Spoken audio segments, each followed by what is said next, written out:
তো একটা ভাই আমাকে ফোন করে বলছে, আমার পরিচিতই, যে দাদা অনেক বিষয়ের উপর তো তুমি ভিডিও করছো, তো আমরা তো এই সময় পড়াশুনো করছি, তো যদি ধরো সরকারি চাকরির পরীক্ষা বা কোনো চাকরির পরীক্ষা দিলাম, পুলিশ ভেরিফিকেশন যদি হয় চাকরির জন্য, তো সেক্ষেত্রে কারোর নামে যদি ক্রিমিনাল অফেন্স থাকে বা মামলা থাকে, তো সেক্ষেত্রে কি চাকরির ক্ষেত্রে কোনো প্রবলেম আসতে পারে? তাহলে ব্যাপারটা আপনাদের বলি।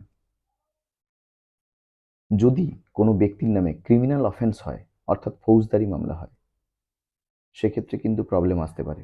এবার ক্লিয়ারলি যদি বলতে যাই, তাহলে কম্পাউন্ডেবল অফেন্স আর নন কম্পাউন্ডেবল অফেন্স আছে। অর্থাৎ দেখা যাবে যে যেসব অফেন্সগুলো 7 বছরের নিচে পানিশমেন্ট এবং যেসব অফেন্সগুলো 7 বছরের উপরে পানিশমেন্ট, সেক্ষেত্রে কি হয়, যে যদি 7 বছরের নিচে পানিশমেন্ট হয়, তাহলে সেটা কি কম্প্রোমাইজ করা যায়, অর্থাৎ যে মামলা করেছে তাকে দিয়ে মামলা তুলিয়ে পুলিশ ভেরিফিকেশন করিয়ে চাকরির একটা ব্যাপার দেখা যায়।